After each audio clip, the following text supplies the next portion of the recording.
Hi, Jennifer. Hi, Jana. How are So you great to be today? with you.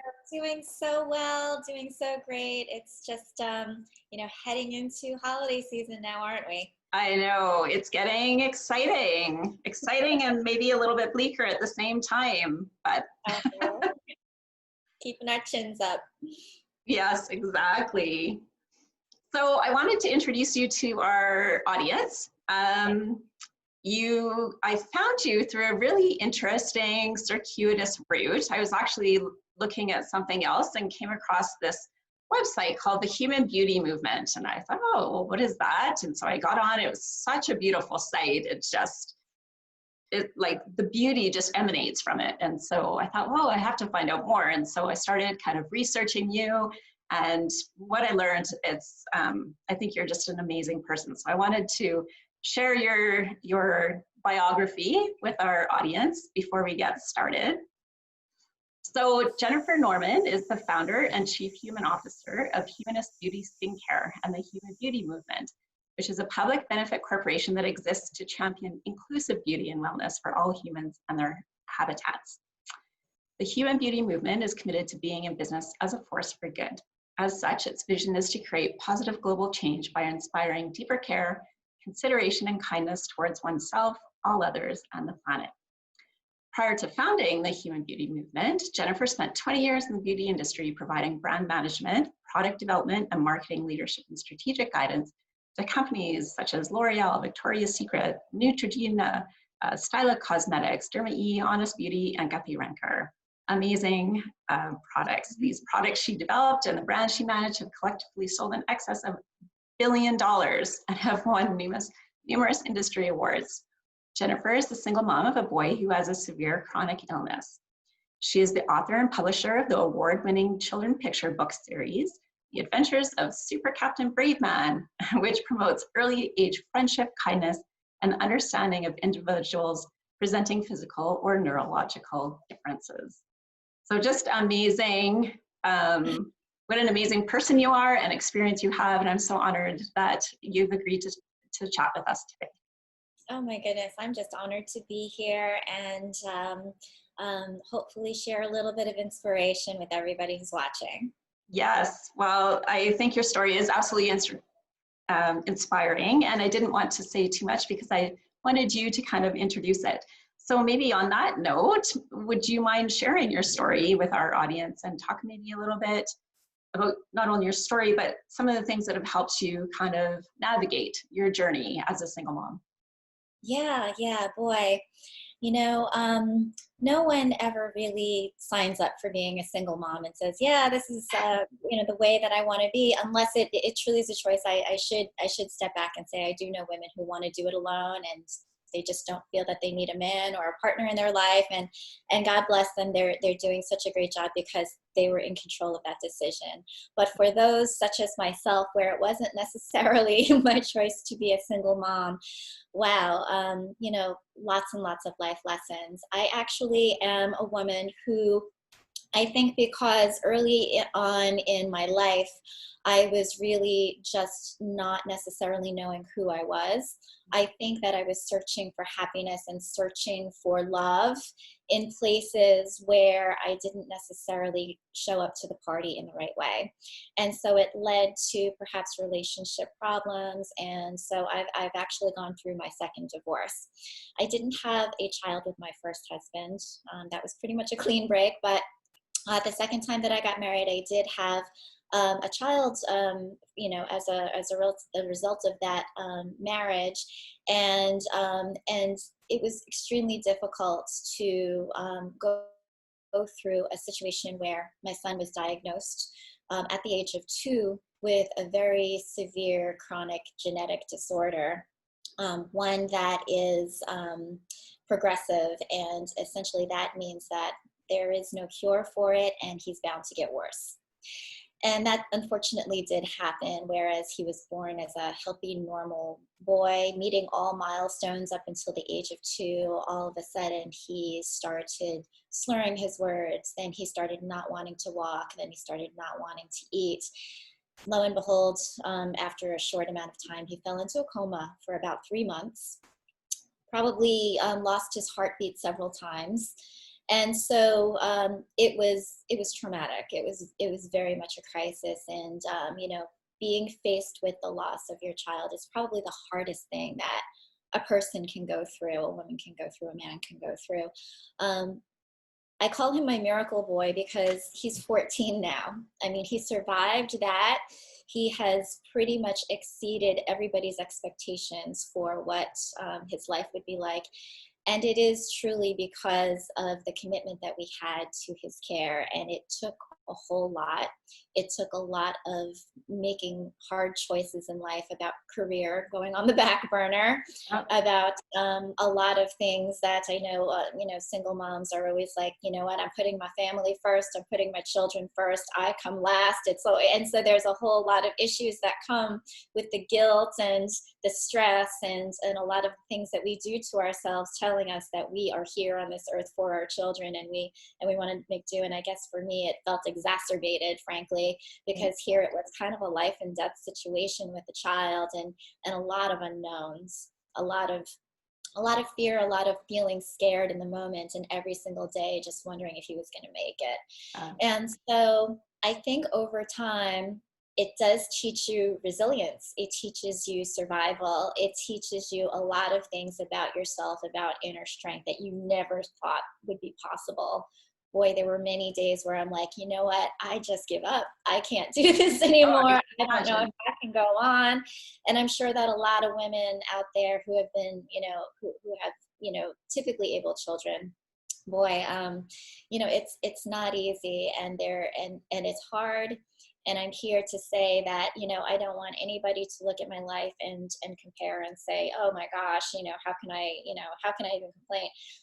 It's really not about that at all. It's really about us, you know, kind of holding each other's hands and recognizing that we're all in this together. We all have things going on in our lives that are tough. They might not look exactly the same as everybody else's, but it does give you perspective. And I think that that's what happened with me, is that even as things started to fall apart, I was able to somehow, some way find inspiration in my child and say, you know what, he deserves better, I deserve better. I am going to choose, instead of being bitter, to be better. It was a true hard cut choice. And as soon as I made that choice for myself, I noticed things starting to improve in terms of my optimism, my belief in self, my care of self, my acceptance of self. And so that was really important as being able to kind of break things open and make things a little bit better. Yeah, I recognize that commitment, right? It's almost, I'm burning the boats, right? Like we're going to be better and we're going to be okay, and yeah. Believing that is so important, really just indoctrinating it inside. Yeah. Oh, it's such an amazing story. And so I believe that might have led to your founding of the Human Beauty Movement. And Right. You talked a little bit about holding each other up. And was that part of your journey, is having that support system? And did Human Beauty Movement come from that experience? It absolutely was influenced by that in a major way.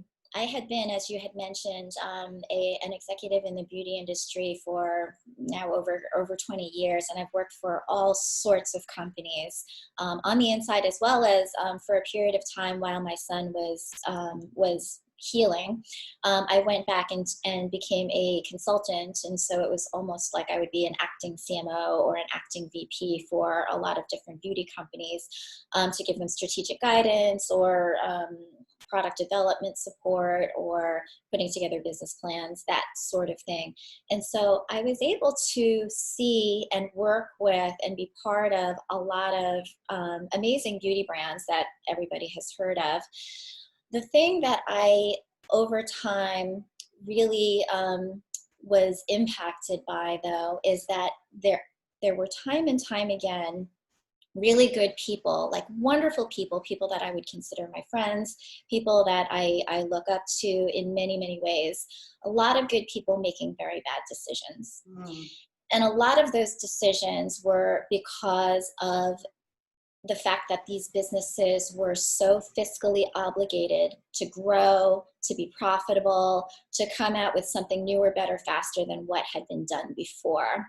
And so that pressure is very real in a business environment, but it oftentimes leads to dysfunctional decisions which are not right for the consumer, not necessarily right for the employees, and making them work like a gazillion hours in order to get something done at a specific deadline because you had to make a specific date, and not necessarily wise for the environment. And so I'll give an example. There was a situation where I had worked for a large company where there was a decision to produce some brand new lipsticks, and so everything was getting ready to launch, and then at the last minute, unfortunately, the decision goes up and is presented to like the head of the company, and he's like, I don't like that package at all. You can't launch with that package. Millions and millions of components wasted. They just trashed them completely, like scrapped them, put them in the landfill so that they could get something out quickly. And you can imagine what the employees had to do in order to get something done, in order to hit the shelves. Yeah. And the panic, it was always like, we called it whack-a-mole. It was like, what is the next fire that we need to put out? Like you literally can't think straight and strategically when you're constantly battling like, these fires and these last minute drills that need to happen because of decisions, because somebody didn't like something at the end. Yeah. It was like this pursuit of what's big and next. I have had situations come up where we're putting together a new product launch, and we're ready to get production done, but one of the ingredients is held up because they just didn't get there on time, and the decision that comes down from above is like, just don't put that ingredient in, just go forward with production. No one will ever know that it's not even in there. Is that really a right and ethical decision? So things like that, it kind of weighs on you over time to say, it's happening too much. It's almost like it's endemic in the industry. And I'm not just talking about the beauty industry. I think that it happens all over, but just Absolutely. because my experience had been in the beauty industry, I felt like, I just was not necessarily seeing the type of companies out there that had been established and founded with fundamental ethics and integrity, and were willing to really carry that through, even if it meant that their finances would be impacted. Great. And so that's why I decided to start the human beauty movement, because I wanted to be a force for good. I wanted to recognize that it's not just about the finances. It really is all about people and planet, not just profits. And so I founded this company, and luckily was able to get B Corporation certification, which essentially is a certification that recognizes that the company is upholding the highest values in terms of social and environmental impact. And so it's just the beginning. I just recently launched it. It's still brand new. I can't call it successful yet. So, but in the very least, it's a start. I hope that a lot of other beauty businesses follow suit. And the nice thing about being a B Corporation that I've recognized is that it feels like there is no competition. We all want each other to succeed. It's just inherent in the DNA of B corporations to say, you know what, if we all do good and people start buying our products because they're doing good and they're made with good values and we're doing right by the environment, then the world benefits. Like, we all want each other to succeed and turn commerce into something that is a force for good. And perhaps those companies that aren't necessarily upholding those values will start diminishing, or they'll change. And then, we'll have a much more sustainable society overall. Yeah. And so where the consumers go, they'll follow, right? Yeah. We call it voting with your dollars. We just had an election, hopefully we all voted for the right, the right person, but, and I believe we did. But every time you spend $1, you're voting for your dollars in order for that company to continue doing what it's doing. in the way that it's doing it. So why not put your dollars into companies that are really intending to do something good with it? Yes, and I do think, you know, the generations coming up and after us are really, that's top of mind for them. Yeah. And so I wish you lots of success with that. It really is a beautiful site and a beautiful mission that you have. Thanks, Jana. Welcome. So yeah, we're in the midst of COVID right now, and potentially a second wave in many places. So there's a lot of stress and overwhelm, and as you know, as a single mom, that maybe gets magnified a little bit depending on your situation. Do you have some advice for our moms about how they can maybe look after themselves? And you talked about looking after yourself and feeling guilty, right, about doing anything for yourself when you feel like your efforts and your energy should be put towards your child. How can we take care of ourselves through this time? Yeah, I think now more than ever, the focus has really been on our mental wellness and our emotional wellness, not just physical wellness, because of course COVID puts that front and center. Everybody's concerned about getting a contagious virus and, you know, what that means in terms of the elderly or the immunocompromised. My son happens to be immunocompromised, so we pretty much have to keep him in a bunker to make sure that only, you know, people that have been tested and we know are safe come into contact with him. And so there is this overarching sense of fear and anxiety, as well as the fact that our lives have completely changed in the way that we're going about business. We're Zooming rather than going into offices. We're homeschooling our children rather than letting, teachers do their thing and having them, socially kind of engage with other kids their ages. And so there's that, pressure on like, oh gosh, they're missing out. And there's all this, this anxiety that we place upon ourselves that just kind of is just layer after layer after layer.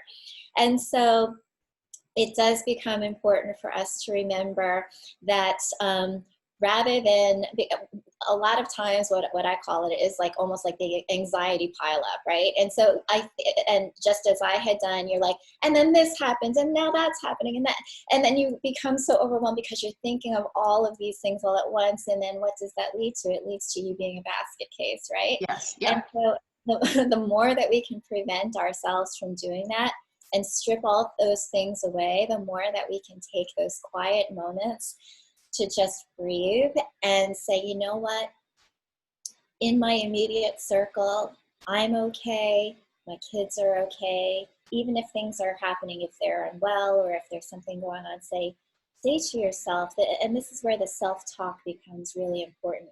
Rather than having all of these swirling, competing things for your mind, do take 5 minutes, even if it's like, in the shower or as you're making your coffee or right when you get, up out of bed, to have a moment, first of all, of gratitude that you're alive, that you've got your kid or your kids, that there are people around you that really love you. And even though we can't all be together, that, we there is this empathetic sense that, we are in this together and we're going to make it work. We're going to make it happen.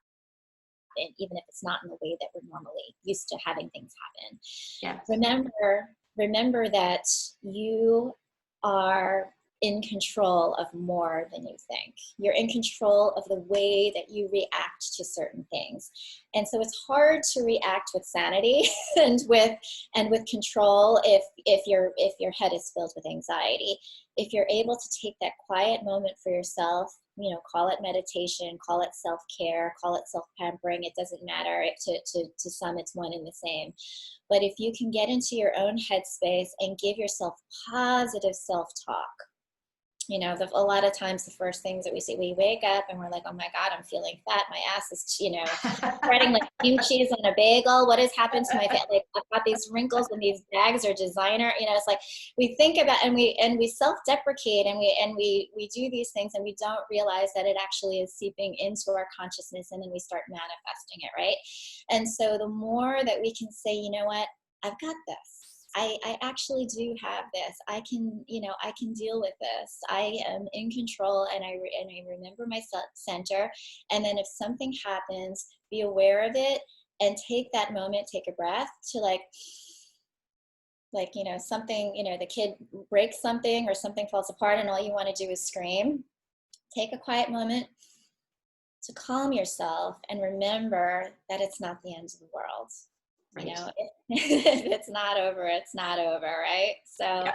I really think that, the coming up with, gratitude, feeling like, what, things are actually pretty good. I really have a lot to be thankful for. We're coming into Thanksgiving season. Things are actually okay, even despite all the things that's happening outside, everything that's happening around my world. Things inside me are okay, or they will be okay, and here's how I'm going to make them okay. And I'm going to project okayness in my circle. And the more I can project okayness in my circle, the more they will be okay. Yes, that's lovely. Yes, I think you were standing in my bathroom or something and heard me say those words. Believe you me, it's only because of me remembering it almost every day for the past 20 years what I used to say to myself. That's so funny. So we spoke earlier off camera, and I wrote down something that you said that just really spoke to me. You said we forget we're happy. And I was wondering if you could talk about maybe how do we sustain that? Maybe if we have moments of bringing joy and bringing happiness, and then, as your day goes by, maybe you do the work in the morning and you're good, and as your day goes by, you kind of also forget to be happy, or that we are happy. What can we do to sustain that? I feel that, and I'm so glad that you brought this up, because I do feel that happiness is such an important topic.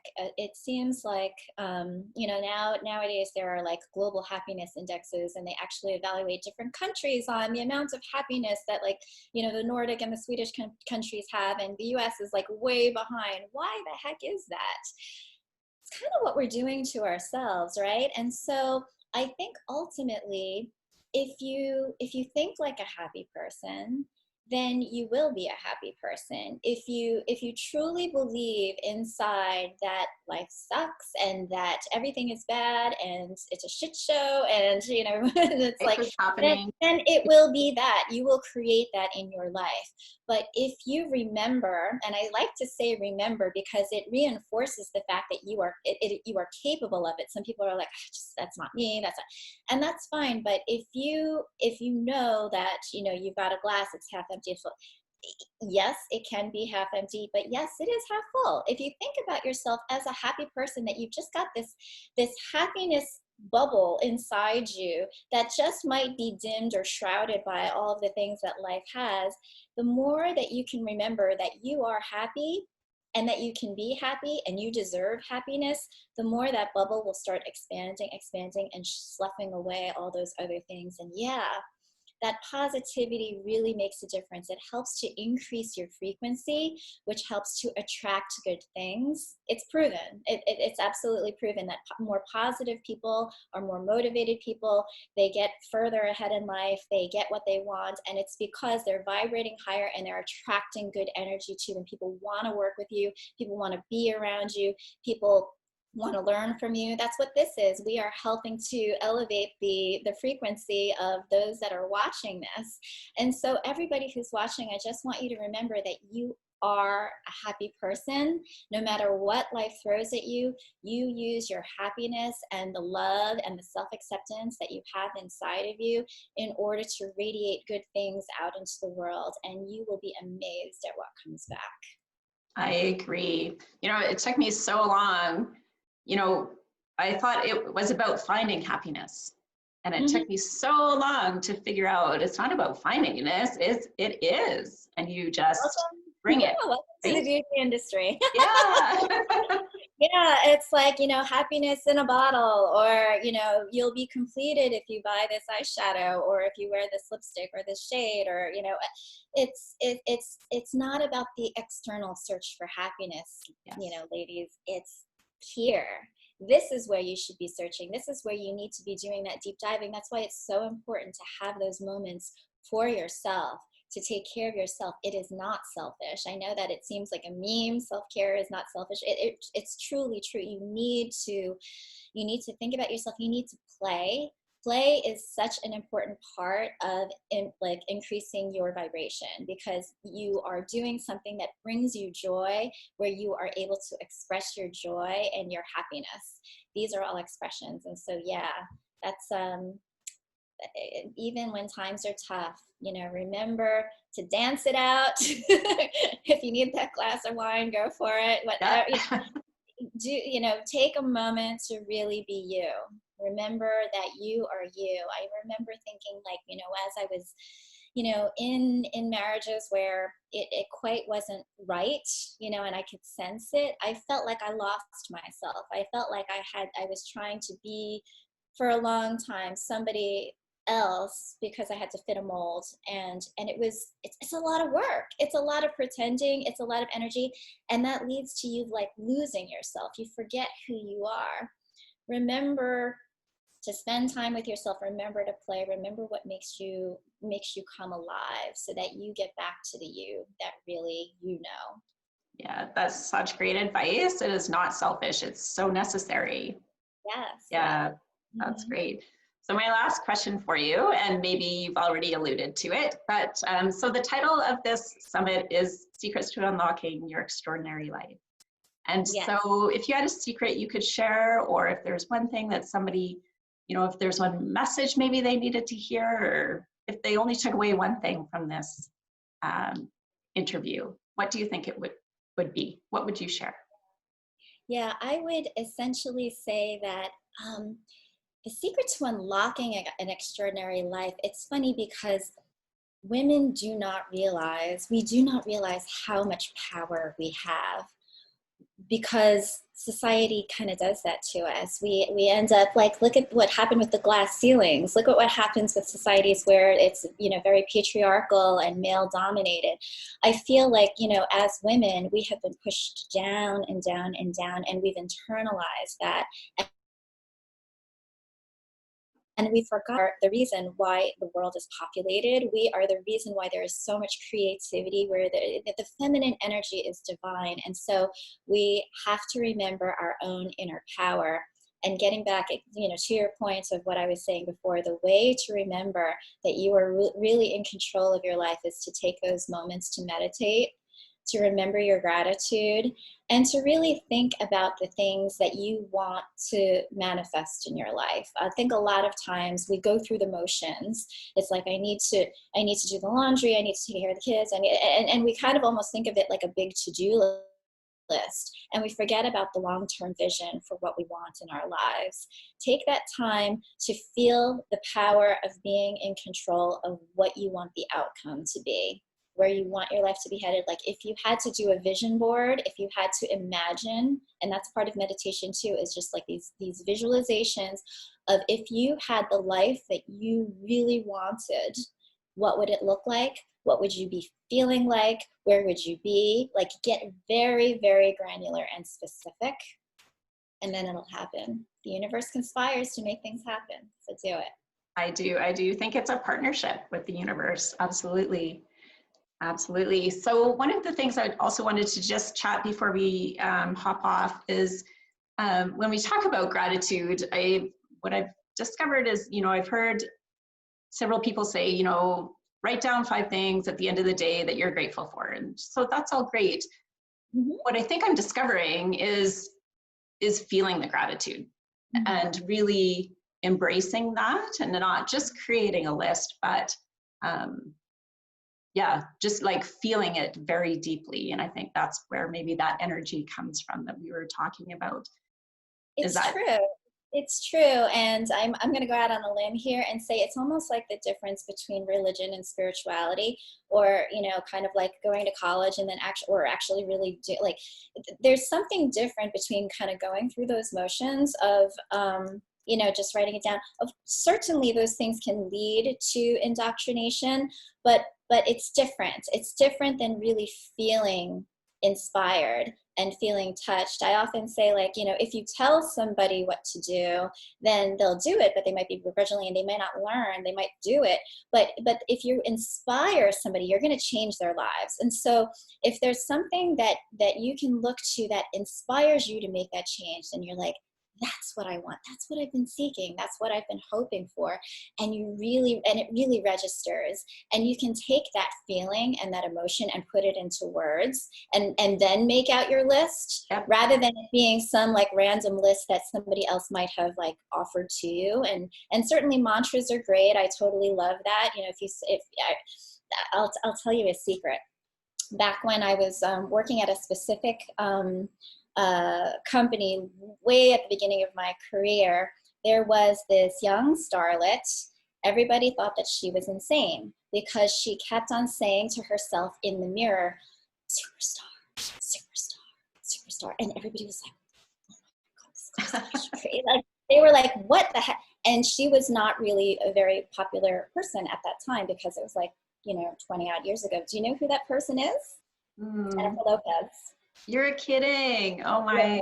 Yep. And so the idea of telling yourself over and over and over again that you are, and that was her target. She was going to be a superstar.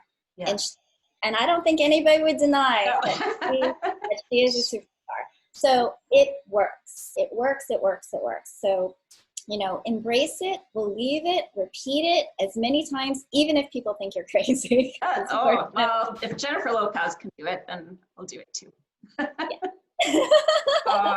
Well, thank you so much, Jennifer. I am truly grateful that you agreed to participate in this. I think you're just such an amazing woman, and you have such an amazing story. So I thank you so much for sharing that today. Thank you so much, Jana, for everything that you're doing to help women feel more remarkable. Well, thank you very much, and I hope we can talk again soon. Okay, take care. Okay, bye-bye.